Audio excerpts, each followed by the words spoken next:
Hello. අනේ මම මේ බඩුවගේ කරන් ගෙදර යන ගමන් ඉන්නේ අර කවුද ඇවිල්ලා උයන්න කියලා අම්මා මම කඩේ ඔබ පස්සේ කතා කරමුද? එහෙම කොහමද? මම මේ හදිස්සි එකට ගත්තේ. උල්ලු ජීවිතේ කොල්ලනාත දවල්ට හැමදාම තනියම ගෙදරටලා ඉන්න කෝල් ගන්න බල පල්ලෙන්නේ නැහැ. උන්නද බර බලන්න ගින්නේ නැහැ. තාත්තයි හැමදාම ඉන්නේ මේකෙන්ට දැන් තමයි කෝල් ගන්න මතක. මොකද්ද?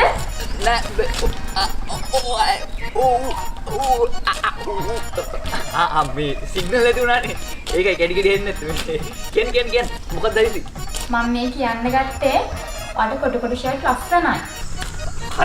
හරිදී මොකද්ද කියලා මුලින් කියලා ඉන්නකෝ. ඒක තමා මිනිස්සෙක් තමසිට කොට ෂර්ට් ලස්සනයි. මාරු හදිස්සිය මාරු මට ඉස්තිවනායි අපි මහවනමද අලියෙක් එක්ක ෆයිට් එකක් විදියට තුන්ගන්න කොල්ලාන්ත කරලා විශ්වාස කරන කොල්ලාන්ත නොකිරීම ආදරයෙන් නවතා දැමීමට තරම් වරදක් ලෙස දකින්න කුල්ල කුජීතවි කොල්ලානාතරි බිසි විසින අවස්ථාවේම අවදාන ඉල්ල අරුන් පුදුම ජීවි කොටසක් කෙටි නෑ මොකද මේ ෂර්ට් එකක් ගන්න කාලේ දැන් හරිනේ දැම්ම එපා පස්සේ ගමු ඒ වුණාට ඔයාගේ හැඳුම් සේරම දැන් පරණ පාටයි යන්නේ මොන පිස්සුද තව අවුරුදු දෙකක් එන්නේ ජොබ් ටිකක්වත් අරගෙන ගන්නකෝ අනේ කාට පේන්න අඳින්නද කියන්නේ මම බැට්මෑන්ද ජොක් අවුටින් එතන හැමෝටම පෙන්න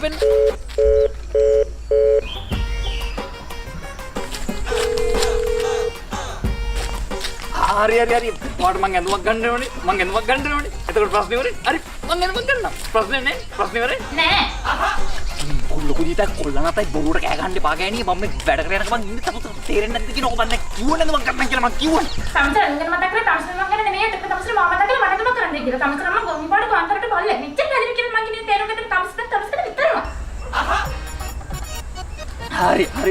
හරි ඔයාට ඇඳුමක් ගන්න ඕනලා තියෙන්නේ ඔයා බොහොම සරලව සංකීර්ණ ලෙස මට පැහැදිලි කරවට ඇඳුමක් ගන්න ඕනලා තියෙන්නේ කියලා හරි මම ඇඳුමක් කරන් දෙන්න ඔයාට මොකක්ද ඕනේ කියන්නේ ගොමක්ද ඕනේ නෑ ටොප් එක ගොඩ පේනවා බ්ලවුස් එක ඕල්ඩ් ෆැෂන් අනේ ආයෙන සාය තමසරගේ අත්තමඩ මම දෙනවා එහෙනම් මොනවද ඔය තමසර ඕනේ මොනවද මට ඕනි වෙලා තිබ්බේ ලේන්සුවක් පොඩි ලේන්සුවක් විතරමයි හරි ලේන්ස් ඕනේ අපි හෙට යමු මම ලේන්සුවක් කරන් දෙන්න හෙට යමු මට එපා ඇයි මට ඕනේ ආවේ කීකේ දේවල් ඉල්ල ගන්න මං එන්නේ ඇඳුම් ගන්න මගේ බල්ලේපත් එන්නේ